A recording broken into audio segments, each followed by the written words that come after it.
இங்கே மதம் இல்லை, இங்கே இனம் இல்லை, இங்கே வேறுபாடு இல்லை, தமிழ் நிற்கிறது.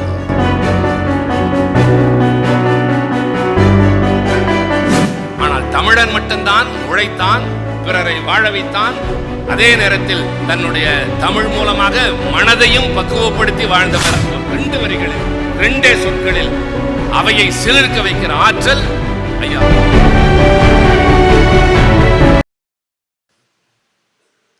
திருச்சி நகைச்சுவை மன்றத்தினுடைய வெள்ளி விழா வாணியம்பாடி வானம்பாடி தமிழ் கூறும் நல்லுலகமெல்லாம் தன்னுடைய இனிய குரலால், அழகான கவிதைகளால் நீக்கமர இடம்பெற்றிருக்கின்ற பேராசிரியர் ஐயா அப்துல் காதர் அவர்களுடைய பவள விழா, 2ஐயும் இணைத்து நடைபெறுகின்ற பாராட்டு விழா. இதற்கு தலைமை பொறுப்பேற்றிருக்கின்ற விற்பது இரும்பு உள்ளம் மட்டும் கரும்பு என்ற நிலையில் வாழ்கின்ற திரு சோமசுந்தரம் அவர்களே, வரவேற்புரை ஆற்றிய அன்பிற்கினிய பாலசுப்ரமணியன் அவர்களே, முன்னிலை வகித்துக் கொண்டிருக்கின்ற மருத்துவர் வேணி அவர்களே, தொடக்க உரை ஆற்றியிருக்கின்ற நகைச்சுவை மன்றத்தினுடைய செயலாளர் சோர்வறியாத உழைப்பாளி சாதனை நாயகன் சிவகுருநாதன் அவர்களே, இந்த இடத்திலே கவிஞர் அவர்களை வாழ்த்தி அதே நேரத்தில் அனைவருக்கும் வாழ்க்கைக்கு தேவையான கருத்துக்களையும் எடுத்து வைத்திருக்கின்ற சொல்வேந்தர் சுயமரியாதை சுடர் சுகி சிவம் அவர்களே, நின்றால் நடந்தால் பேசினால் அமைதியாக இருந்தால் கூட அடுத்தவர்களை சிரிக்க வைக்கின்ற ஐயா புலவர் சண்முக வடிவு அவர்களே, என்னுடைய அன்பிற்கினிய தம்பி மாது அவர்களே, எங்களுடைய ஆஸ்தான கவிஞன் கண்ணதாசனும் வாலியும் இல்லாத காலத்தில் அவருடைய நினைவை போற்றி கொண்டிருக்கின்ற அன்பிற்கினிய கவிஞர் நெல்லை ஜெயந்தா அவர்களே, நன்றியுரை ஆற்ற இருக்கின்ற சுவாதி தியாகராஜன் அவர்களே, தொகுப்புரை வழங்கி கொண்டிருக்கின்ற பேராசிரியர் தம்பி நீலகண்டன் அவர்களே, பேராசிரியர் சாத்தம்மை பிரியா அவர்களே, ஏற்புரை ஆற்ற இருக்கின்ற ஐயா கவிஞர் அப்துல் காதர் அவர்களே, எப்பொழுதும் போல் இலக்கிய நிகழ்ச்சிக்கு ஞாயிற்றுக்கிழமைகளில் கூட எங்களை சிறை வைக்க முடியாது என்று திரண்டு வந்து எவ்வளவு நேரமானாலும் காத்திருந்து திருச்சிக்கு ஒரு தனிப்பெயரை தேடித் தருகின்ற திருச்சி வாழ் பெரியோர்களே, தாய்மார்களே, உங்கள் அனைவருக்கும் அன்பான வணக்கம். நகைச்சுவை மன்றத்திற்கு வெள்ளி விழா, வாணியம்பாடியின் வானம்பாடிக்கு பவள விழா, 2 பேரும் 100ஆண்டு விழாவை காண வேண்டும். கவிஞருடைய 100ஆண்டு விழாவிற்கு நாமும் வருவோம். நகைச்சுவை மன்றத்தின் 100ஆண்டு விழாவை அடுத்த தலைமுறை தொடர்ந்து நடத்தி கொண்டே இருக்கும். சிவகுருநாதன் பாராட்டிற்குரியவர். அதற்கு முன்னால் நான் இன்னொன்றை சொல்லியாக வேண்டும். மனதில் நினைப்பதெல்லாம் நடக்கும், ஆழமாக நினைத்தால் நிச்சயமாக நடக்கும். சுகி சிவம் அவர்கள் சும்மா இருந்தாலே எல்லாம் சுகம் என்று சொன்னார். அதற்கு வேறு பெயர் கூட சொல்லலாம், பொறுமையாக இருப்பது என்று சொல்லலாம். அறிஞர் அண்ணா அவர்களை பார்த்து கேட்டார்கள், எவ்வளவு ஆற்றல் உங்களுக்கு, எவ்வளவு வலிமையான கொள்கை, எத்தனை அருமையான தொண்டர்கள், இருந்தும் நீங்கள் இன்னும் அடைய வேண்டிய இடத்தை அடையவில்லையே, ஏன் என்று கேட்டபொழுது அண்ணா சொன்னார், நான் காத்திருக்க பழகியவன். அண்ணா காத்திருந்தார், காலங்களை கடந்தும் வாழ்ந்து கொண்டிருக்கின்றார். பொறுமை என்பது பல நேரங்களில் அடைய முடியாதை கூட அடைய வைக்கும் என்பதை மிக அழகாக பல்வேறு உதாரணங்களின் மூலம் இங்கே எடுத்து சொன்னார்கள். சிவகுருநாதன் பெயருக்கு நகைச்சுவை மன்றம், கலைப்பேரவை மூலம் நான் கலை உலகத்திலே சிறப்பாக இருந்தவர்களுக்கும் இருப்பவர்களுக்கும் விழா நடத்தி அது பெரிய அளவில் மாநாடு போல என்று நடத்தி கொண்டிருக்கிற நிலையில் எங்களோடு இன்னொரு அங்கமாக இருக்கிற நகைச்சுவை மன்றத்தில் இலக்கியவாதிகளை அழைத்து பாராட்டு நடத்துவது.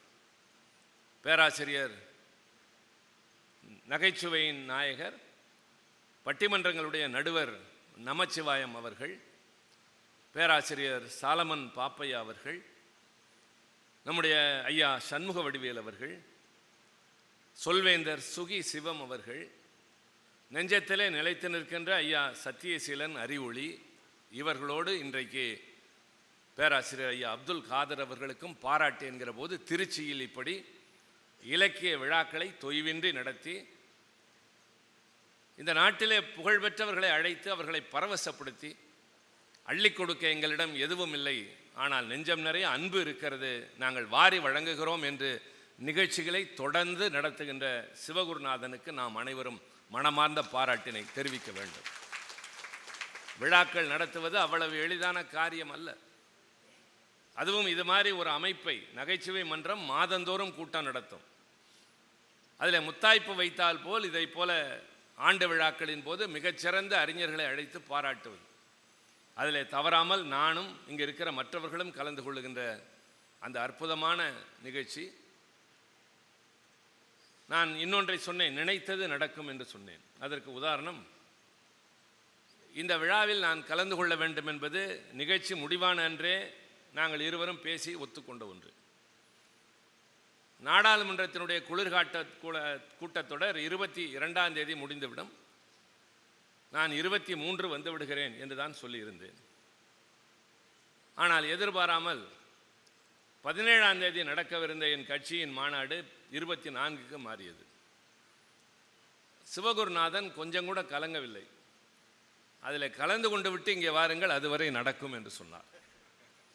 நானும் பதட்டப்படவில்லை, ஆனால் உள்ளமெல்லாம் இதில் எப்படியாவது கலந்து கொள்ள வேண்டும் என்பதில் கவனமாக இருந்தது. அதற்கு இன்னொரு நிகழ்வு இங்கே இருக்கிற அத்தனை பேருக்கும் தெரியும். சென்னையிலே ஒரு காலத்தில் அந்த ராதா டிடிகே ரோடில் இருக்கின்ற டிரைவ் இன் உட்லேண்ட்ஸ், இங்கே இருக்கிற பலருக்கு தெரிந்த ஒன்று, ரொம்பவும் பிடித்தமான இடம். திரைப்பட கலைஞர்கள் வந்து அந்த இடத்துல மிக சாதாரணமாக வந்து போவார்கள். புகழ்பெற்ற எழுத்தாளர்கள், தலைவர்கள் எல்லாம் கூட அங்கே வந்து விட்டு போகிற ஒரு ரொம்ப பிடித்தமான இடம், எனக்கு ரொம்ப பிடித்தமான இடம். திடீரென்று ஒரு நாள் நான் டெல்லியிலிருந்து வருகிற போது அது அங்கே செல்லலாம் என்று பார்த்தபோது அது இரவு 7-8 மணி இருக்கும். அப்போது அது பூட்டப்பட்டு இருந்தது, இருளாக இருந்தது, சாத்தியமே இல்லை. இந்த நேரத்தில் பரபரப்பாக இருக்க வேண்டிய இடமாயிற்றேன். விசாரித்த போது தெரிந்தது, 99 ஆண்டு குத்தகைக்கு அந்த இடத்தை எடுத்திருந்தவர்கள் மிக குறைந்த வாடகையிலேயே தொடர்ந்து இருந்ததால் அது முடிந்தவுடன் கலைஞர் அவர்கள் முதல்வராக இருந்து நீதிமன்ற உத்தரவின் மூலம் அவர்களை அந்த இடத்துல இருந்து அகற்றிவிட்டார், மூடப்பட்டு விட்டது என்ற செய்தி கிடைத்தது. எனக்கு ரொம்ப வருத்தமாக போனது. மூடப்போகிறார்கள் என்று தெரிந்தால் ஒரு நாள் போய் அங்கே சாப்பிட்டு இருக்கலாமே. அந்த இடத்திற்கு சென்று இது முடிய போவதற்கு முன்னால் இங்கே வந்தோம் என்பதாவது மன நினைவில் இருக்குமே என்று. இப்போது புதிய நாடாளுமன்ற கட்டடம் வந்து விட்டது. தயவுசெய்து அங்கே யாரும் வராதீர்கள். சுகி சிவம் முன்னதை போல யார் யாரோ வருகிறார்கள் என்பதல்ல. அது நாடாளுமன்ற கட்டடமாக இல்லை, பிவிஆர் சினிமா தியேட்டரை போல இருக்கிறது. எங்களுக்கு அதில் பரவசம் ஏற்படவில்லை. பழைய நாடாளுமன்ற கட்டடத்தில் ஏற்பட்ட உற்சாகம், ஒரு உயர்ந்த எண்ணம், இந்த மன்றத்தில் நாமும் ஒரு உறுப்பினர் என்று இருந்த பெருமிதம், அந்த செம்மாந்த உணர்ச்சியெல்லாம் இங்கே வரவே இல்லை. அவைத்தலைவர் ராவணனைப் போல உச்சத்தில் உட்கார்ந்திருக்கிறார். ஒருவருக்கு ஒருவர் தொடர்பில்லை, அது வேறு கதை. அதனால் நாங்கள் அடிக்கடி பழைய நாடாளுமன்றத்திற்கு சென்று, அது இப்போது ஆங்கிலத்தில் சொல்ல வேண்டும், டெசர்டட் லுக், திட்டமிட்டு அதை அப்படி வைத்திருக்கிறார்கள். அங்கே போய் உட்கார்ந்து விட்டு வருகிறோம் பழைய நினைவுகளோடு மைய மண்டபத்தில். பிரிட்டன் நாடாளுமன்றம் 300 ஆண்டுகளுக்கும் பழமையானது, இன்னமும் அதை புதுப்பித்து கொண்டே இருக்கிறார்களே தவிர வேறு இடத்திற்கு செல்லவில்லை. நெருக்கி உட்கார்ந்திருப்பார்கள், இடத்தை மாற்ற வேண்டும் என்று கூட முனையவில்லை. ஆனால் 100 ஆண்டுகள் மட்டுமே ஆன பழமை குன்றாத அந்த கட்டடத்தை விட்டுவிட்டு இப்போது யாராலும் பார்த்து பரவசப்பட முடியாத ஒரு இடத்திற்கு சென்றிருக்கிறோம். எப்படி பழைய கட்டடத்திற்கு செல்கிறோமோ அதுபோல் டிரைவனுக்கு செல்ல முடியவில்லையே என்று எனக்கு ஒரு ஏக்கம். ஒரு 15-20 தினங்கள் ஆகியிருக்கும். மறுபடி நான் டெல்லியிலிருந்து வருகிறேன். இரவு 8 மணி, திறந்திருந்தது. ஆச்சரியம், உள்ளே போனேன். போனால் எல்லோருக்கும் உணவு பரிமாறி கொண்டிருந்தார்கள். என்ன நடந்தது என்றே, இல்லை திறந்தாச்சு என்று சொன்னார்கள். மகிழ்ச்சியாக நான் சாப்பிட்டு விட்டு மறுநாள் காலை கலைஞர் வீட்டுக்கு செல்கிறேன். முதலமைச்சர் அங்கிருந்த மருத்துவரிடம் பேசி கொண்டிருந்த போது என் கனவு ஈடேறியது. நான் உட்லேண்ட்ஸுக்கு போய் சாப்பிட்டேன் என்று. என்ன கனவா என்று கேட்டார். இல்லை, நினைவில் நேற்று சென்றேன் என்றேன். வாய்ப்பே இல்லை என்றார். பின்னர் உள்ளே சென்று விசாரித்து விட்டு வந்து சொன்னார், இன்றைக்கு போய் பாருங்களேன் என்றார். ஏன், என்ன நடந்தது என்றேன். நேற்றைக்கு ஒரு நாள் அவர்கள் சிறப்பு அனுமதி பெற்று திறந்து விட்டார்கள். இரவே கலைஞருக்கு தெரிந்து இன்று காலையே மறுபடியும் அதை மூட உத்தரவிட்டு விட்டார். அந்த ஒரு நாள் மட்டும்தான் அது மீண்டும் திறக்கின்ற வாய்ப்பு என்று. இதை ஏன் சொல்கிறேன் என்றால், கற்பனையிலே கூட எண்ணி பார்க்க முடியாத ஒன்று, மூடப்பட்ட ஒரு இடத்திற்கு செல்ல வேண்டும் என்று நான் ஆழமாக என் மனதில் விரும்பிய காரணத்தால் ஏதோ எனக்காகவே என்பது போல ஒரு நாள் அது திறக்கப்பட்டதை போல், இந்த கூட்டத்திற்கு வர முடியுமா முடியாதா, எப்போது வர முடியும் என்று இருந்த நேரத்தில் எதிர்பாராத புயல் வெள்ளத்தின் காரணமாக எல்லா நிகழ்வுகளும் மாற்றி அமைக்கப்படுகிறது. நான் கலந்து பேச வேண்டிய அந்த மாநாடு மாற்றப்படுகின்றது. பேராசிரியர் அப்துல் காதரை பாராட்டுகின்ற வாய்ப்பினை நான் இழக்கவில்லை என்ற பெரும் மகிழ்ச்சியோடு உங்கள் முன்னால் நான் நிற்கின்றேன். எத்தனை அறிஞர்கள், எல்லோரும் புகழ்பெற்றவர்கள். ஒரு பெரிய வரிசை தேய்ந்து வருகிறது. எல்லா தளங்களிலும் இலக்கியத்திலே ஐயா அப்துல் காதருக்கு 75, பேராசிரியர் ஐயா சண்முக வடிவர்களுக்கு 82, 87. இதுவரை அவர் சொல்லவில்லை. பெரியவர்களை பாராட்டுகிறேன் என்றெல்லாம் பேசிக் கொண்டிருந்தார். 87. சுகி சிவம் அவர்கள் சற்றேறக்குறைய 65க்குள்ளாகத்தான் இருக்கும். 71 குறைச்சே சொல்லுவோம். இலக்கியவாதிகள் இப்போது நம்முடைய ஊரில் இருந்த பல அறிஞர்கள் இல்லை என்பதை விட இப்போது இருக்கிறார்கள். மாது இல்லையா என்று கேட்கலாம், ஜெயந்தா இல்லையா என்று கேட்கலாம்.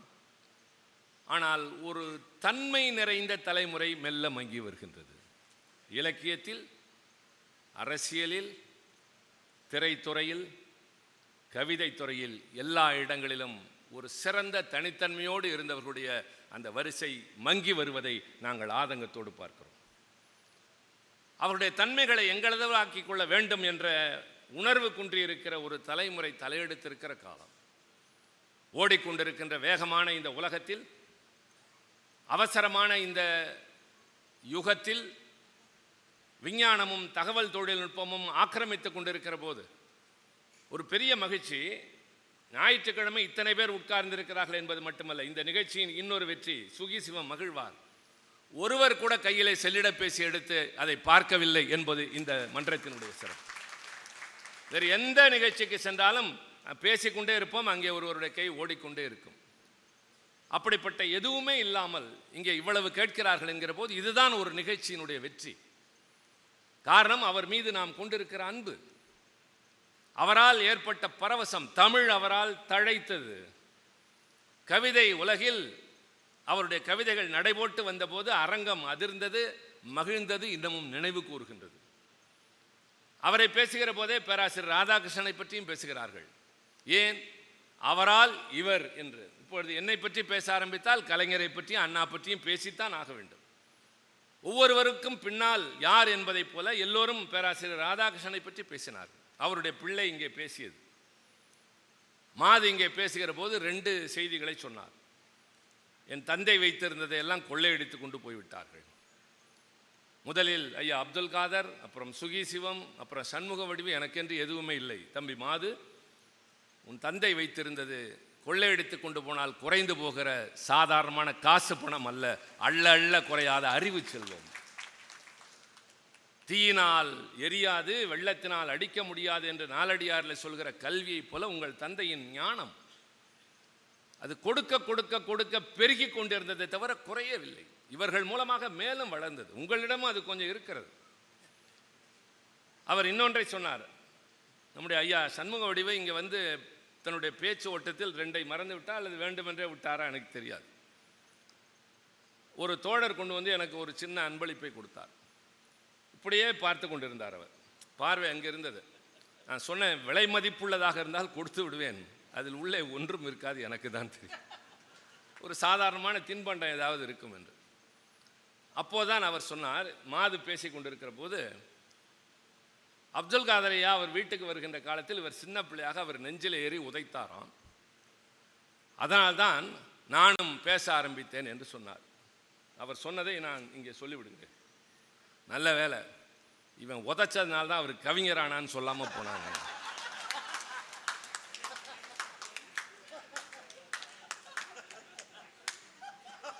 இது அவர் சொல்லியிருந்தாருன்னு வச்சுக்கோங்க. எனக்கு அது பழக்கம், அந்த மாதிரி பேசி பழக்கம் இல்லை. நான் ரொம்ப நேரம் சிரித்து கொண்டே இருந்தேன். அதனால் மாது இவர்கள் நடமாடிய இடத்துல இருந்தது தான் நீங்கள் கம்பன் கழகத்தின் தலைவராக இருப்பது. அப்துல் காதர் ஐயா அன்பின் அரவணைப்பில் வளர்ந்திருக்கிறார். அழகான ஒரு நிகழ்வினை ஐயா சண்முக வடிவு சொன்னார், அவருடைய பாணியிலே சொல்லிவிட்டார். அதாவது ரமலான் என்பது இஸ்லாமியர்களுக்கு ரொம்ப முக்கியமான ஒன்று. நோன்பு இருந்து அந்த நோன்பின் நிறைவின் போது ரமலான் என்பது வாழ்க்கையின் ரொம்ப முக்கியமான ஒரு நாளாக அவர்கள் கடைபிடிப்பது. எப்படி ஹஜ் பயணம் செல்கிறார்களோ, எப்படி 5 வேளை தொழுகை நடத்துகிறார்களோ, எப்படி நோன்பு நோற்று தங்களை தாங்களே வருத்தி கொள்கிறார்களோ, நபிகள் நாயகம் அண்ணல் சொன்னதைப் போல் தான் ஈட்டியதை பிறருக்கு கொடுத்து மகிழ்கிறார்களோ, அதை போல அன்பும் நேசமும் அவர்களோடு இருக்கின்ற ஒன்று. அவர் அரவணைப்பில் வாழ்ந்தது ஐயரின் அரவணைப்பு. அந்த நிகழ்ச்சியை சொன்னார். ஒரு ரமலான் நோன்பின் போது ஊருக்கு செல்ல முடியவில்லை, இங்கேயே இருந்துவிட்டு அறையிலேயே இருந்த பொழுது ஆசிரியர் ஐயா ராதாகிருஷ்ணன் அவர்கள் வருகிறார், வந்து கொடுத்து விட்டு போனார் என்று சொன்னார். என்ன பிரியாணி கொடுத்தார் என்று. ரொம்ப சாதாரணமாக அவர் கொடுத்தது என்ன தெரியுமா? திருச்சியில் இருப்பவர்களுக்கு தெரியும். மஞ்சள் பையில் ராயல் ஹோட்டல் பிரியாணி வைத்திருக்கிறேன். அப்போதெல்லாம் ராயல் ஹோட்டல் மட்டும்தான் திருச்சியில். அரிஸ்டோ இருந்தது, எம்ஜிஆர் மட்டும்தான் வருவார். ஆஷ்பி இருந்தது, எம்ஜிஆர் மட்டும்தான் வருவார். சிவாஜி தான் வருவார். அங்கே எல்லாம் சாதாரணமான ஆட்களாக நுழைய முடியாது. ராயல் ஹோட்டல் ரொம்ப பெருசு. அதை பற்றி நான் பொதுவாக எழுதி வைத்து படிக்கிற பழக்கம் இல்லை. ஆனால் இதை எழுதினால்தான், படித்தால்தான் அதனுடைய அர்த்தம் புரியும். பேராசிரியர் அதை பற்றி என்ன எழுதியிருக்கிறார் தெரியுமா? பொடி வாசம் தவிர புலால் வாசம் அறியா நாசி. யார்? பேராசிரியர் ராதாகிருஷ்ணன். அன்பொன்று மட்டுமே கமழும் அகரகாரத்து வாசி. பொடி வாசம் தவிர புலால் வாசம் அறியா நாசி, அன்பொன்று மட்டுமே கமழும் அக்ரஹாரத்து வாசி. ஈகை திருநாள் பிரியாணியில் இருந்தது என் ஆசான் ஆசி. இறைப்பையை இறைப்பையாக இணைத்து தந்தது அந்த ஊசி. ஏன் போக வேண்டும் வாரணாசி? ஆர்ஆர் இடையடியே மாணவர்களுக்கு காசி. அதாவது ஒரு நல்ல கவிஞர் என்கிற காரணத்தால் படிக்கிற காலத்திலேயே ஒரு நிகழ்வினை இவ்வளவு அழகாக, பொடிவாசம் தவிர புலால் வாசம் கூட அறியாத நாசி. புலால் சுவைத்ததில்லை என்பதல்ல, அந்த நெடி கூட படாத நாசி அவருக்காக பிரியாணி கொண்டு வந்திருக்கிறது என்றால் அன்புக்கு இதை விட வேறு என்ன எடுத்துக்காட்டு? மத நல்லிக்கணத்திற்கு இதை விட வேறு என்ன எடுத்துக்காட்ட வேண்டும்? நான் இதுபோல் அனுபவித்திருக்கிறேன். புலால் உண்ணாதவர்கள் வீட்டில் நான் செல்கிறேன், எனக்கு மீன் பிடிக்கும் என்பதற்காக அதை வாங்கி வைத்திருப்பார்கள், கைப்படாமல் அதை பரிமாறுவார்கள்.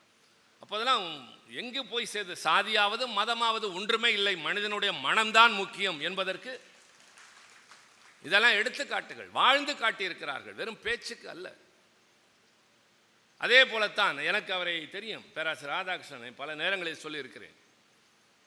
அந்த குடிமை வைத்த அவருடைய தோற்றம், பட்டிமன்றங்களில் அவருடைய முழக்கம், அவராலே உருவான ஐயா சத்தியசீலன், அறிவொளி போன்றவர்கள் வலம் வந்த அந்த காலம்.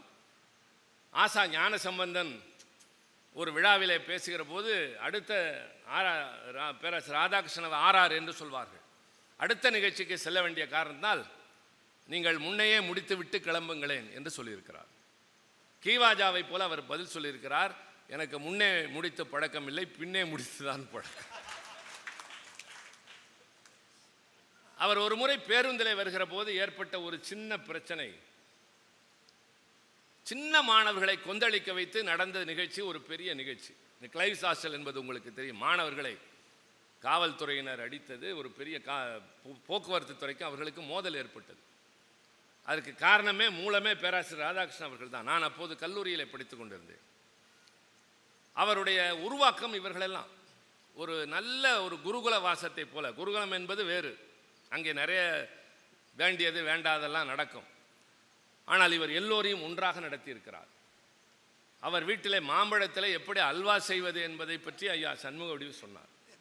அப்போது இன்னொன்றையும் சொன்னார். மாதவியினுடைய அம்மா என்ன சொன்னார்? வெட்டி வேலை பார்க்காதீங்க.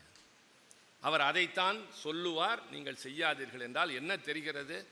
சான்றோர்களுடைய வீட்டிலே தான் பெரும்பாலும் அப்படித்தான் கருதி இருக்கிறார்கள்.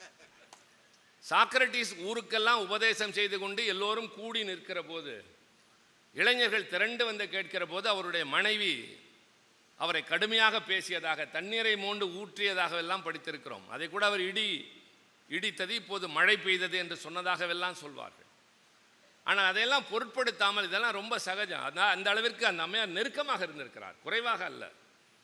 அவரை இப்படி கிண்டலாக பேசினால் கூட அவர் நன்றாகவே அதை எடுத்துக்கொள்வார் என்பதை போல. அடுத்து ஒன்று சொன்னார்கள்.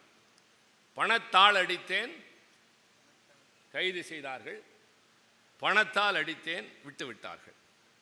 எனக்கு என்ன பிடித்தது தெரியுமா? இந்த 2 வரியில் நிறைய எழுதுவார். கர்ணன் அம்மா அழைத்தும் அணிமாறவில்லை.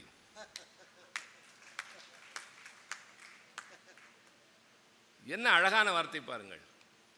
புராணத்தை பற்றி சொல்லுகிறார், ஆனால் அன்றைய நடைமுறை நிகழ்கால அரசியலுக்கு வருகிறார். பல பேருக்கு அது பொருந்தும். கர்ணன் அழைத்தும் அம்மா அழைத்தும் கர்ணன் அணி மாறவில்லை. வெள்ளை மெழுகுவர்த்திகள் அணைக்கப்பட்ட அந்த முதல் திருநாளின் போது இந்திய கேக் 2ஆக வெட்டப்பட்டது. அதான் கவிஞர். நாவன்மையும் பாவன்மையும் நிறைந்தவர் அப்துல் காதர் என்று கவிக்கோ அப்துல் ரஹ்மான் அவர்கள் சொல்லியிருக்கிறார். பேச்சும் எழுத்தும் எல்லோருக்கும் ஒன்றாக வராது. அண்ணாவுக்கு வந்தது, கலைஞருக்கு வந்தது, அதுபோல் ஐயா அப்துல் காதருக்கு வரும். எழுத்தும் வரும், பேச்சும் வரும். சிலருக்கு எழுத்து ரொம்ப அற்புதமாக இருக்கும், ஆனால் பேச்சே கேட்க முடியாது. ரொம்ப அற்புதமாக இருக்கும். நான் தவறாக கருத மாட்டீர்கள், பேராசிரியர் உதயமூர்த்தியுடைய எழுத்துக்கள் எனக்கு ஒரு காலத்தில் உத்வேகம். ஆனால் மேடை பேச்சில் அவருடைய குரல் வளத்தின் காரணமாக சில பேர் அப்படி இருப்பார்கள்.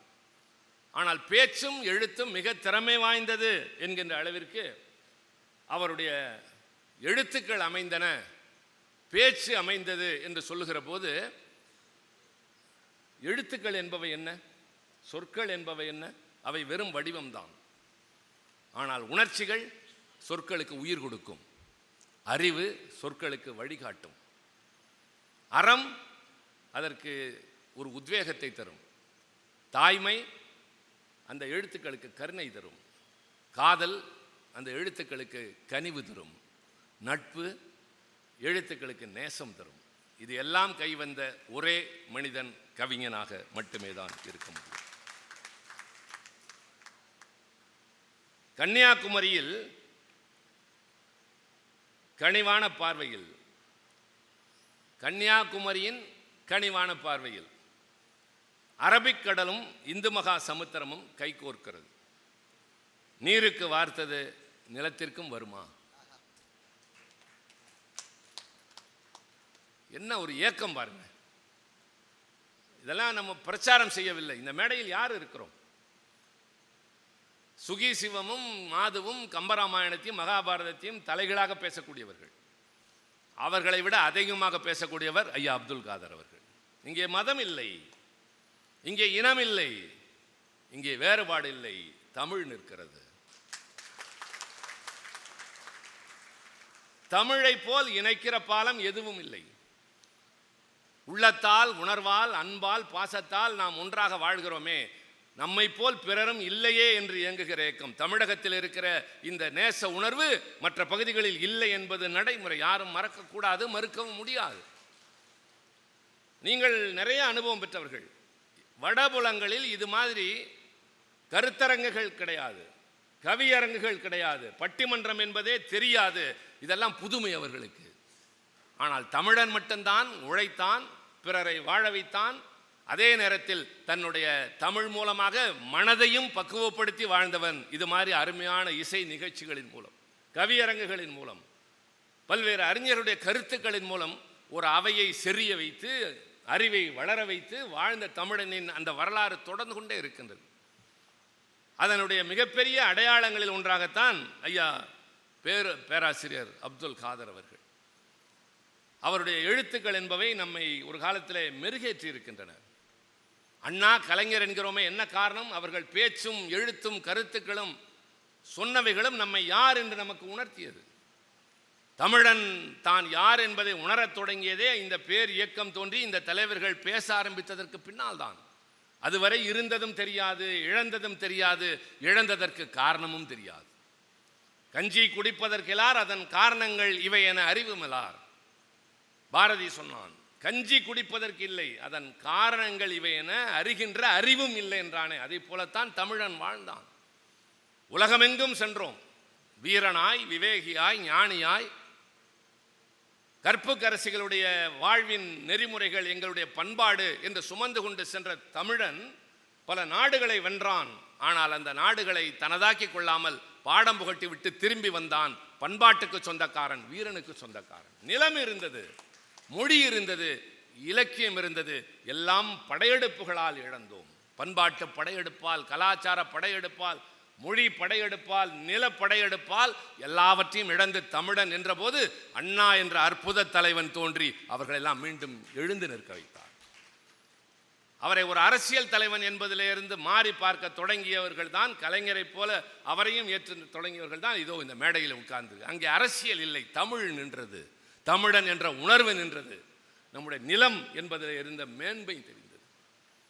அதை ஊருக்கெல்லாம் மகிழத்தக்க அளவிலே கவிதைகளின் மூலமாக நெருப்பு பொறிகளைப் போல, பட்டு தெரித்தால் போல் 2 வரிகளில் 2 சொற்களில் அவையை சிலிர்க்க வைக்கிற ஆற்றல் ஐயா அப்துல் காதர் அவர்களுக்கு உண்டு. நான் ஒன்றை சொல்லி உங்களுக்காக அல்லது என்னுடைய நேரம் கருதி என்பதல்ல, பேசலாம், பேசிக்கொண்டே இருக்கலாம். யாருக்கு இங்கே பேச குறைவு? சுகி சிவம் சொன்னதை போல ஏன் தேங்காய் எப்படி வாங்க வேண்டும் என்று 1 மணி நேரம் பேச முடியும். எதையும் விளக்குகின்ற ஆற்றல் ஒரு சொற்பொழிவானுக்கு உண்டு. உதாரணம் சொல்வார்கள், நாடு எப்போது விடுதலை பெற்றது? கேள்வி. வேணியை கேட்டால், சோமசுந்தரத்தை கேட்டால் 1947 ஆகஸ்ட் 15. எங்களை கேளுங்கள் சொல்கிறோம். இந்த நாடு வெள்ளையனிடம் அடிமைப்பட்டு நூற்றுக்கணக்கான ஆண்டுகளாக பின்னர் முகலாயரிடம் கிடந்தது. வெள்ளையன் வந்ததற்கு பின்னால் யாருமே இங்கே இல்லை என்ற நிலையானது. போராட்டம் தொடங்கியது 1919ஆம் ஆண்டு. மெல்ல வந்து படிப்படியாக வந்து ஒரு 10 நிமிடம் 1942 வெள்ளையனே வெளியேறு முழக்கம். பல பேர் சிறை சென்றார்கள், செத்தார்கள்.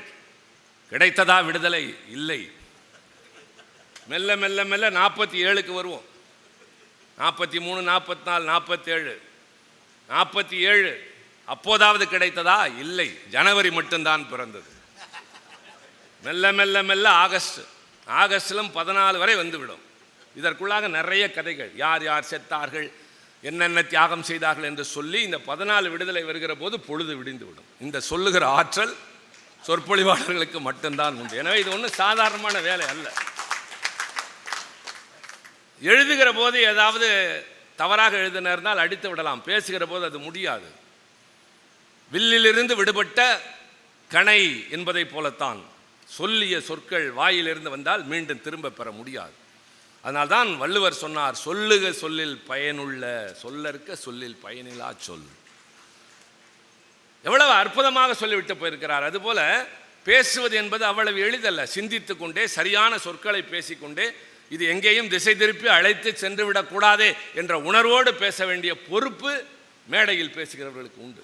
எல்லோரும் பேசியதை கேட்டீர்கள், அதனால் பேசிக்கொண்டே இருக்கலாம், நீங்களும் கேட்டுக்கொண்டிருப்பீர்கள். அதற்காக அவரும் பின்னால் பேச வேண்டும். அவருடைய கருத்து செறிவும் தன்னுடைய அனுபவங்களும் இந்த கவிதையினால் அவர் எப்படி நம்மை பரவசப்படுத்தினார் என்பதும், அல்லது இங்கே நாம் உரையாற்றிய காரணத்தால் அவர் உள்ளம் எப்படி மகிழ்ந்தது என்பது பற்றியும் அவர் சொல்ல நாம் கேட்க வேண்டும். நாம் அனைவரும் இருந்து ரசிக்க வேண்டும். நான் ஒன்று மட்டும் சொல்கிறேன். சிவம் சொன்னார், நாடாளுமன்றத்திற்கு செல்கிற போது எச்சரிக்கையாக செல்லுங்கள்.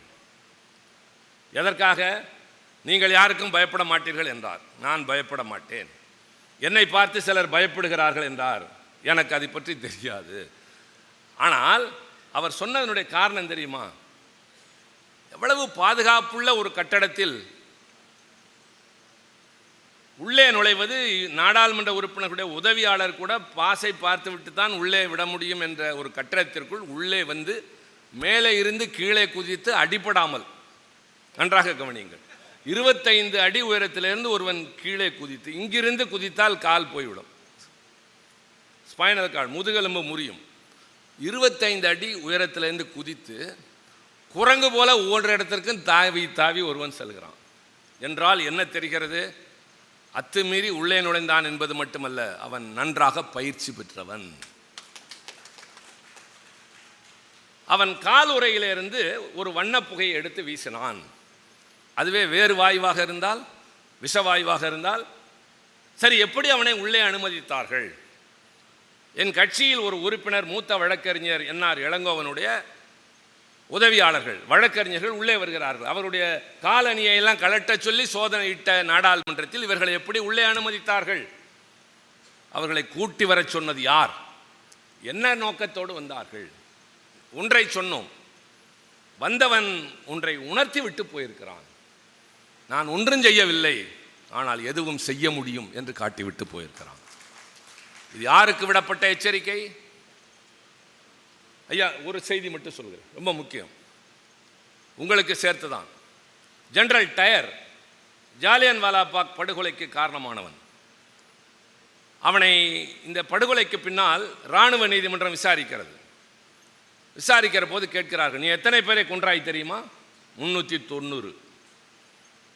ஏன் அத்தனை பேரை கொன்றாய்? என்னிடம் அவ்வளவுதான் தோட்டாக்கள் இருந்தன. எவ்வளவு திமிரான பதில் பாருங்கள். என்னிடம் அவ்வளவுதான் தோட்டாக்கள் இருந்தன. நீ கூட்டத்தை கலைப்பதென்றால் சொல்லி இருக்கலாமே, வேறு ஏதாவது. என் நோக்கம் கூட்டத்தை கலைப்பது அல்ல. இனிமேல் இந்த நாட்டில் எவனாவது இந்தியாவிற்கு விடுதலை வேண்டும் என்று குரல் கொடுத்தால் அவன் நெஞ்சு நடுங்க வேண்டும். அதனால்தான் கொத்து கொத்தாக வயதானவன், பிள்ளைகள், பெண்கள் என்று பார்க்காமல் நான் சுட்டேன் என்று சொன்னான். கொஞ்ச நாள் கழித்து நாடாளுமன்றத்தில் வெடிகுண்டு வீசுகிறது. பகத்சிங் கைதாகிறான். நீதிமன்றத்தில் கேட்கிறார்கள், ஏன் வெடிகுண்டு வீசினா? யாரையும் கொல்வது என் நோக்கம் இல்லை, என்னால் எதுவும் செய்ய முடியும் என்று வெள்ளையனுக்கு உணர்த்தியிருக்கிறேன். அவன் கொன்றுவிட்டு சொன்னான், இவன் கொல்லாமல் சொன்னான். பகத்சிங்கை வீரனாக பாராட்டுகிறார்கள். அந்த பகத்சிங் பெயரை சொல்லிக்கொண்டுதான் இவர்கள் உள்ளே வந்தார்கள். இது நடந்தது உங்களுக்கெல்லாம் தெரியும். பொதுவாக ஏதாவது நடந்தால் அது குறித்து நாடாளுமன்றத்தில் பேச வேண்டும் என்பது மரபு. 2001ஆம் ஆண்டு தீவிரவாதிகள் தாக்கி 13 பேர் உயிரிழந்த நிகழ்வுக்கு மறுநாள் நாங்கள் ஒரு நாள் முழுவதும் விவாதித்திருக்கிறோம். அப்போது நான் உறுப்பினராக இருந்தேன். இந்த முறை நடைபெற்றது குறித்து பேச அனுமதி கேட்டு, நீங்களெல்லாம் நாடு முழுவதும் செல்கிறவர்கள், எங்களுடைய நிலையினை எண்ணி பாருங்கள். 10 நாட்கள் எதிர்க்கட்சிகள் பக்கம் இருந்த ஒலிபெருக்கி முற்றிலுமாக அணைக்கப்பட்டிருந்தது.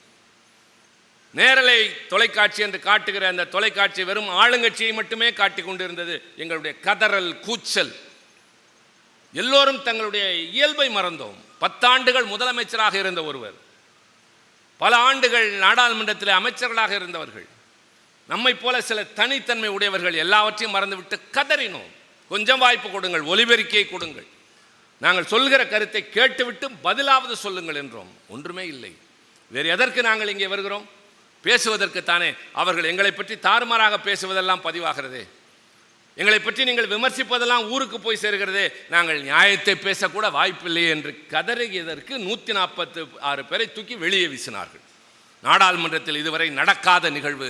146 உறுப்பினர்களை சஸ்பெண்ட் செய்துவிட்டு எங்கள் பக்கமே திரும்பாமல் நாடாளுமன்றம் நடந்தது. இந்தியா உலகின் தலை சிறந்த ஜனநாயக நாடுகளில் ஒன்று. இல்லை, முதல் நாடு இதுதான். அங்கே ஜனநாயகத்தின் நிலை இது. ஏதோ நாடாளுமன்றம் போகிறோம், நாயகன் என்கிறார்கள், பேசுகிறோம் என்கிறார்கள். பேசினோம். ஆனால் இன்றைய காலகட்டத்தில் எங்கள் குரல் வலை நெரிக்கப்படுகின்றது.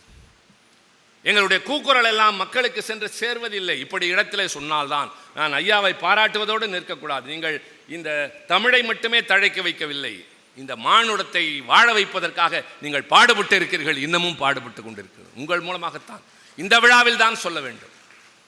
ஏதோ உயரமாக போகிறோம் வருகிறோம் என்பதல்ல, போராடுகிறோம். போராடி தோற்று போகவில்லை, ஆனால் வெற்றி பெற முடியாமல் வெளியே வருகிறோம். இன்றுதான் என்னால் பேச முடிகிறது. கடந்த 4 தினங்களாக பேச முடியாத அளவிற்கு குரல், எங்களுடைய எல்லா லங் பவர் என்று சொன்னதெல்லாம் ஓய்ந்து போய் கூட்டத்தொடர் முடிந்து உங்கள் முன்னால் வந்து நிற்கிறோம். இது நாடு, இது ஜனநாயகம், இது நாடாளுமன்றம்.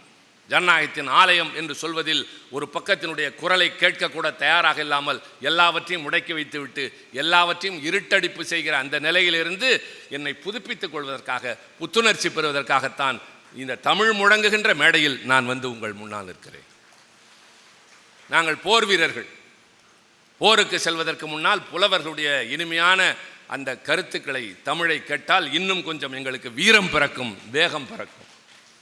உடலுக்கு மட்டுமில்லை, உள்ளத்திற்கும் வலிமை கிடைக்கும். ஊர் மக்களுக்கு முன்னால் நின்று நான் சொல்கிறேன், இப்படி போராடி கொண்டிருக்கிறோம். நடைமுறையும் நாட்டு நடப்பும் தெரியாமல் பல பேர் இருக்கிறார்கள். ஆனால் இவற்றுக்கிடையில் தான் தமிழ்நாடு தனித்து நிற்கிறது எப்பொழுதும் போல் என்பதை போல் நாம் தனித்து நிற்கிறோம் எல்லாவற்றிலும். இந்த மன்றம் அதற்கு ஓர் உதாரணம். இவ்வளவு எழுச்சியான விழா, இந்திரா காந்தி கல்லூரியின் இத்தனை பெரிய திடல் நிரம்பி நிற்பது எப்பொழுதாவது சில முறை, அது இன்றும் நடந்திருக்கின்றது. அது நகைச்சுவை மன்றத்தில் ஐயா அப்துல் காதருடைய இந்த பவள விழா பாராட்டு கூட்டத்தில். இதன் மூலம் நாங்கள் உணர்த்துவது உங்கள் மீது நாங்கள் வைத்திருக்கிற அன்பு, உங்களை எந்த அளவிற்கு நேசிக்கிறோம் என்பது. அவர் என்ன தந்தார் எனக்கு தெரியாது, கட்டி வைத்திருந்த பொற்கிளி நான் கொடுத்தேன், அவ்வளவுதான். அதில் உள்ளே என்ன இருந்தது என்பதும் தெரியாது, எவ்வளவு என்பதும் தெரியாது. நீங்கள் அதை பொருட்படுத்தவும் இல்லை. என்னால் முடிந்தது நான் உங்களுக்கு ஒரு பொன்னாடை, இல்லை பட்டாடை அணிவித்தேன். அந்த பட்டாடை என்பது நான் உங்களை அணைத்து கொண்டதை போல். நீங்கள் இஸ்லாமியர், கட்டி அணைப்பதின் மகத்துவம் உங்களுக்கு தெரியும். அதுபோல நான் நீங்கள் கட்டிக்கொள்வதற்கு அந்த பொன்னாடையை தந்திருக்கிறேன். இங்கே வார்த்தைகளால் உங்களை நாங்கள் வாழ்த்தி இருக்கிறோம். நாங்கள் மேடையில் வந்து பேசினோம், மேடைக்கு வராமல் அங்கிருந்து ஆயிரக்கணக்கான உள்ளங்கள் உங்களை வாழ்த்தி கொண்டிருக்கிறார்கள். இந்த வாழ்த்துக்களும் இந்த கரவொலியும் தான் உங்களை மேலும் உற்சாகப்படுத்தி நான் தொடக்கத்தில் சொன்னதை போல் 100 ஆண்டு வரை வாழ வைக்கும். வாழ்த்துங்கள் மனதார. இவர்கள் வாழ்ந்தால் தமிழ் வாழும். இவர்கள் நடமாடினால், இவர்கள் பேசினால், இவர்கள் எழுதினால் அடுத்த தலைமுறை தன்மானத்தோடு நிமிர்ந்து நிற்கும். எனக்கும் ஊக்கம் தாருங்கள். நிறைய சாதிக்க வேண்டும். நன்றி, வணக்கம்.